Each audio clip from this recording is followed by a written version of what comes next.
My husband was furious when I got home, saying, "We are getting a divorce. You stole the $1,600. I'm done with you. You were stealing $1,600 every month from the money I was giving you, weren't you?" Parker suddenly yelled at me when I got home from work. I was confused and didn't understand what was going on. Parker, his face turning red with anger, continued to rant. "I just got a call from Kevin. He said you didn't give them any money as a baby gift, and you didn't even send them the money you promised to support them with every month. Have you been misusing the money I gave you all this time?" Of course, I had been sending money to my son and his wife every month, and just today I gave them a sum of money as a baby gift. Why would they say they hadn't received anything? I did give it to them. "Don't lie," I exclaimed, but no matter how much I denied it, Parker wouldn't listen. "Listen, I'm not giving you any more money for living expenses, but if you bring the gift money to Kevin properly, I'll forgive you. If not, I'll divorce you." "Fine, let's divorce then," I retorted, ignoring Parker's surprise. I left the house. Up until now, I had been desperately working part-time to support my struggling family finances. Despite managing both living expenses and sending money to my son and his wife, being treated like a thief was more than I could bear. I couldn't do it anymore. With Parker, who just blamed me without listening, and Kevin and Aurora, who easily lied and made me out to be the villain, I decided to cut ties with them both. With that decision, I left our home. My name is Camilla. I'm 54 years old and work part-time at a grocery store. I got married at the age of 22 and had a child right away. Parker works in sales at a beverage company and is often home late, so all the housework and childcare were my responsibilities. While my friends around me were enjoying their free time, all I had to do was raise my child and do housework. There were days when I felt beaten down, but I desperately worked hard to do housework and raise my child because I chose this path for myself. My son, Kevin, moved out when he went to college out of state. Although he found a job in the state, he started living on his own, which allowed me some leisure time. While I was living such a life, Kevin told me he had a girlfriend he wanted to marry. He's that mature now. I was deeply emotional and arranged to meet them at our home. On the day of the meeting, the woman he brought home was named Aurora. She was very cheerful and laughed a lot. Kevin was smiling the whole time, too. I was really happy that Kevin seemed to have found a wonderful partner. Both Parker and I wholeheartedly congratulated Kevin on his getting married. Things moved quickly. They got engaged and married 6 months after their marriage. Parker and I were relaxing at home one weekend when our son and his wife came to visit. Dad, I have a favor to ask you. Could I ask you to send me some money every month?" Kevin asked, looking embarrassed. Both Parker and I were taken aback. "What's happening all of a sudden?" Parker asked. "The thing is, we're thinking of starting infertility treatments, but we don't have enough money," Aurora explained. "Infertility treatments? Is that necessary? A lot of couples do it these days," Parker said. "We're hoping to have kids soon," Kevin added. I could understand how they felt, but they had been married for only 6 months. It seemed a bit too soon. People have children in their mid-30s nowadays, and Aurora is only 30, so I don't think there's any need to worry so much. "What if we can't have kids later?" Aurora suddenly raised her voice loudly, surprised because we didn't expect to be yelled at. "You had a kid early, so you can't understand how I feel to be 30 years old with no kids yet," Aurora continued. Kevin also spoke up at Aurora's words. "Mom, she's right. You don't understand Aurora's feelings at all. We're anxious. That's why we want to start fertility treatments as soon as possible. Dad, you understand, right? You want to see your grandchildren soon, don't you?" "I suppose so," Parker replied. "All right, we'll support you as much as we can. Thank you." Parker agreed with Kevin's words. If Parker was fine with it, it wasn't a matter of me. Just as I was thinking this, Parker said something shocking. "Then give Kevin $1,600 from our living expenses every month." "What? From the living expenses? That's impossible!" I exclaimed. Parker gave me $1,200 a month from which I had to pay the mortgage, Parker's car loan, and our living expenses. There's no way we could afford an additional $1,600 for their support. However, Parker glared at me sharply. "What?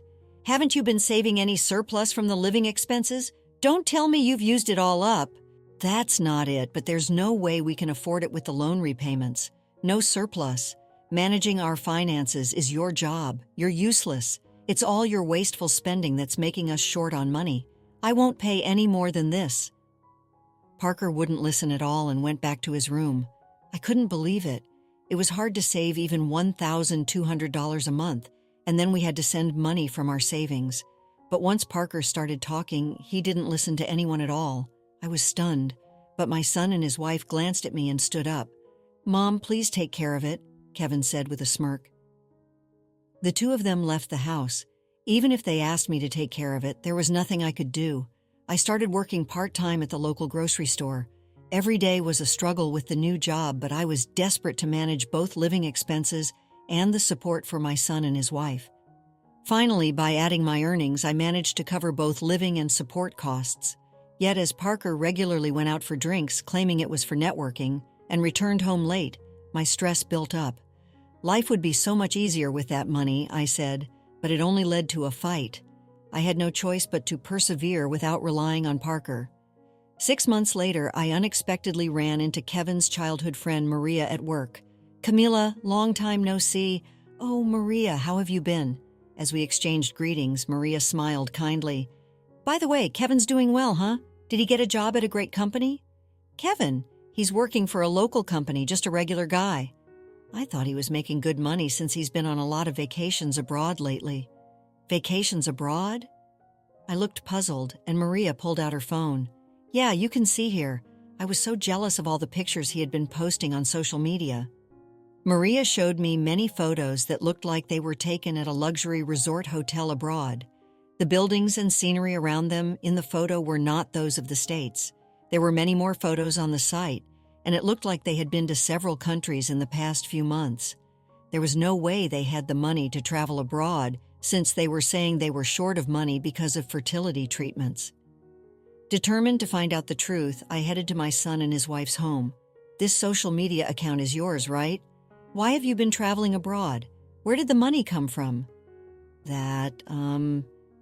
My son and his wife looked at each other uncomfortably. "We just got lucky. We entered a sweepstake, never thought we'd win."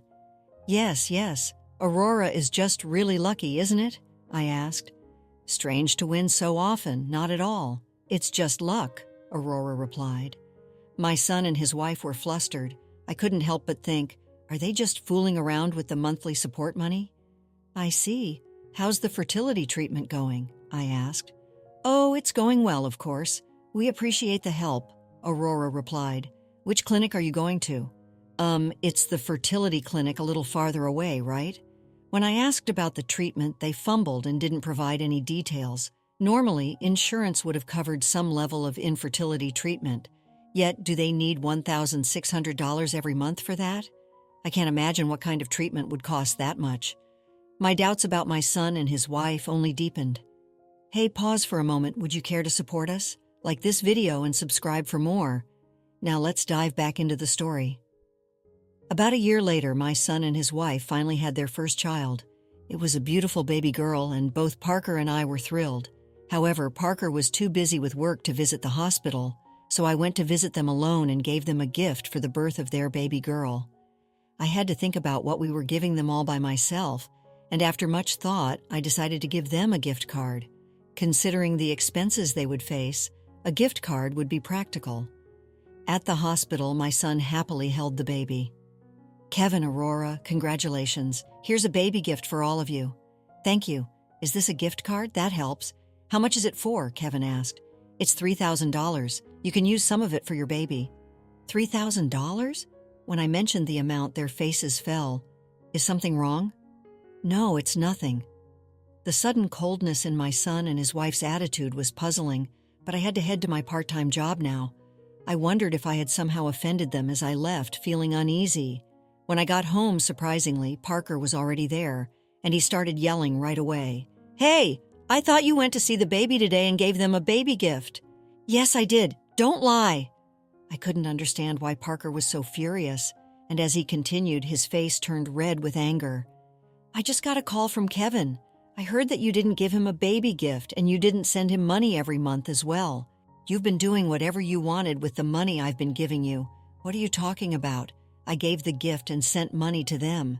I'm disappointed in you for stealing our son's money. He was crying that they felt uncertain because they couldn't get the fertility treatments. Aren't you ashamed as a parent? You know what I did? I sent the money. No matter what I said, Parker wouldn't believe me and just sighed. Listen, I'm not giving you any more money for living expenses, but if you bring the gift money to Kevin properly, I'll forgive you. From your own hard-earned money, you understand? Parker's words cooled my head instantly. Why does he only believe Kevin's side of the story?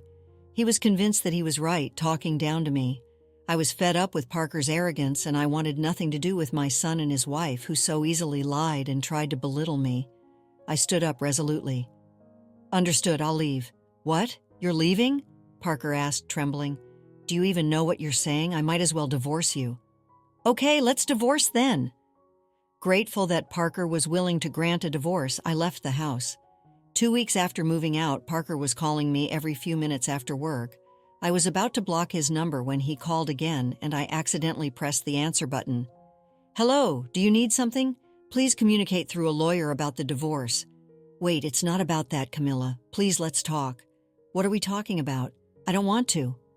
As I was about to hang up, fearing that things would get complicated, Parker, sounding frantic, spoke from the other end.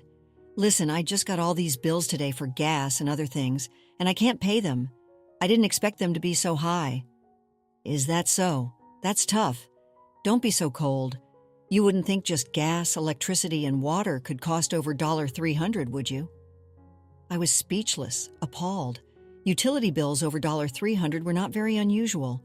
It was a good-sized house, and if he lived without thinking anything, it was only natural that it would exceed that much. Besides, he was the kind of person who would leave the water running when I told him to save it. The bills were bound to keep increasing. I didn't expect it to be this expensive. I said it was a rip-off at work and everyone laughed, saying it was normal. And I still have to make loan repayments. How have you managed all this time? That's why I was working. I was the one covering the shortfall. You were doing that for me? I had told Parker about my part-time job, but he probably thought I was just earning money for my spending. If only you had told me. I did tell you. You just wouldn't listen. I don't want anything to do with you anymore, so stop contacting me. I tried to hang up, not wanting to hear Parker's voice any longer, but he desperately tried to keep me on the line. Wait, I'll listen this time. I want to meet and talk face to face. Can we talk at home? No, thank you. Don't say that. I am sorry. I should have listened more to what you had to say about Kevin's baby gift, too. I want to talk with you and them together. No, I'm fine. I'm too tired to go all the way to your house after work, I said, relaxing my tired shoulders. I went out through the employee exit, thinking I'd had enough and wanted to go home. But to my surprise, Parker was standing there. I thought you'd say that, so I came to pick you up from work. I sighed at Parker's words. Now that he's here, I couldn't refuse to go home with him. I steeled myself and got into the car. When we arrived, my son and his wife were there, looking solemn. Hey, Mom. Long time no see. I ignored Kevin's greeting and sat down. So, what's this meeting about? I'd like to get back home soon. Don't be like that. I wanted to talk about the support money for Kevin and Aurora. Camilla, you said you sent it, right? Parker asked. Yes, I sent it. At that, my son and his wife raised their voices. No, that's a lie. We haven't received anything. Can you still say that after seeing this? I took out copies of the bank statement from my bag and showed them to them. It was firmly stated there that the money was wired to Kevin's account. Oh no, this is Kevin, what's going on? Parker exclaimed, ignoring Kevin's stammering. I took an envelope out of my bag. Inside there was a detailed record of my son and his wife's activities over the past 6 months. Kevin and Aurora, you guys have been on numerous vacations abroad, right? And you didn't get any fertility treatments at all. Didn't you just want money to have fun anyway? I asked, showing them the documents. What is this? Here's an investigative report from the detective agency. You have traveled abroad 4 times in the last 6 months. You must have a lot of money to spare. Kevin and his wife started sweating profusely across from them. Parker's face was turning red. You deceived me. Shame on you for deceiving your parents. Give us back the baby gift we gave you. We don't have that money anymore. We had no choice. We were short on cash. Kevin realized that there was no excuse for Parker's words, and began to talk back. We just overspent and were struggling with the repayments, and yet the baby gift was only $3,000. I thought I could get a little more if I pretended that Mom didn't give it to me because it wasn't enough. I can't believe you would even lie to get money from us. I will not have anything to do with you guys from now on. Don't contact me at all. It's just a little lie. It's not a big deal among family, Kevin tried to justify.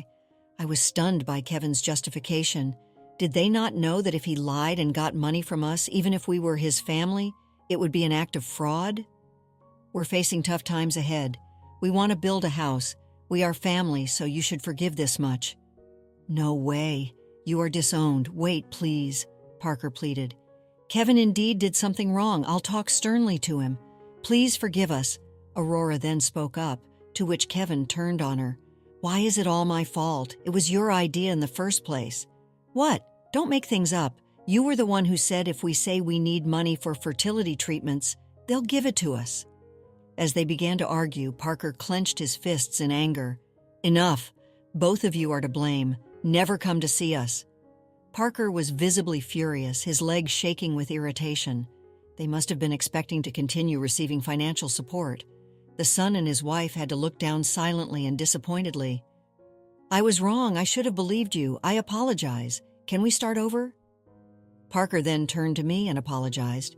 I had never received an apology from Parker throughout our marriage. Perhaps the old me would have forgiven him just for the apology, but now my love for Parker was gone. No amount of apologies will change my mind. I've already filed for divorce, so we're strangers now. Don't say that. It's been hard managing the household chores since you left. Look at this mess. Isn't it terrible? Indeed, the kitchen was littered with trash, and there were plastic bottles scattered on the floor. Drugstore bags were strewn everywhere, a stark contrast to how it was when I was around. And you want to drag me back to take care of the house? I'm not a maid. Of course not, but I can't manage without you, Camilla. All I could do was sigh at Parker for being so selfish. It seems I had always been just a convenient housekeeper to him. I can live without you. I can manage better on my own, I said confidently. But if you're only working part-time, the income isn't that great, right? You might struggle, Parker replied, concerned. Living alone is far easier. I don't need to pay rent since I live in my parents' home. Unfortunately, there's no benefit for me to continue living with you, so I'm leaving, I explained, making my stance clear as I stood up. Parker grabbed my arm. Wait, I'm really in a tough spot. The gas and water have been shut off. I can't make it on my own. Why are you out of money? What did you spend it on since you left? I thought $600 was enough for living expenses, so I spent the rest on horse racing. At that, Parker hung his head in shame, and I was utterly dismayed. This was the result of doing whatever he wanted because he thought he would be able to save money on food and other living expenses with me gone. I had no obligation to help him. If it's really that tough, why don't you ask your son for help? The bond between husband and wife may be severed, but the parent-child bond can't be, right? We don't have any money as well. It's impossible. It's exactly because I gave you the baby gift that I'm short on money now. Pay for these living expenses. I told you no more baby gifts. I cited the argument between Parker and Kevin, feeling that it was pointless to stay involved with these people. I left the house while they were still arguing. I blocked their calls and cut ties completely. Later, I heard that Parker, having had his utilities cut off and unable to manage on his own, moved in with Kevin's family. He must have realized that he could not live on his own after all, even though he had made so much fuss about disowning his son. Cover your expenses for food. I have been supporting you, so now is your turn to help me. They were spending their days arguing. Parker probably thought living with his son and daughter-in-law would help him save on living expenses. Even after receiving some income, he didn't move out, and eventually I heard he sold his house. He spent all of that money on horse racing too, and he was truly irredeemable. I was so glad I divorced him before his gambling addiction worsened. Aurora would have been the one most bothered by living with her father-in-law. All of a sudden, she was forced to do all the housework, and dealing with her nagging father-in-law was quite stressful. She was posting nothing but complaints on her social networking account. This is something I learned from Maria, Kevin's childhood friend. Aurora wanted to divorce, but couldn't make the move because she had a little kid and no job, leaving her unable to support herself. She just kept accumulating stress. I felt sorry for her, but she got what she deserved because it was Aurora who proposed to get money for the reason of infertility treatment. She deserved it, right? Now, I'm on vacation. Until now, all the money I earned by working hard had been used up for living expenses and sending money to Kevin. But once I became single, I was able to save that money all at once. I've lived my life prioritizing my family until now, so from now on, I intend to spend my money and time on myself. Life is still long, and I want to enjoy it to the fullest. Let's conclude the story shortly. Camilla, free from the burdens of her manipulative family, embraced her newfound independence. She savored her hard-earned freedom, enjoying a well-deserved vacation, and finally prioritizing her happiness. The experience, though painful, had taught her valuable lessons about trust, self-worth, and the importance of setting boundaries. She learned that sometimes letting go is the bravest act of self-love. While Parker continued to struggle, entangled in his own self-destructive choices, Camilla thrived, finding solace in her own company and the support of genuine friends. Her life, once consumed by the demands of others, was now a testament to her strength and resilience, a testament to the power of choosing oneself. And so, Camilla, with a newfound lightness in her heart, stepped into the future, ready to write a new chapter filled with joy, peace, and the promise of a life lived on her terms. After experiencing the full journey of our story, we'd love to hear your thoughts. How did the story resonate with you? Don't forget to like, subscribe, and stay blessed. Thank you for watching, and see you in the next story.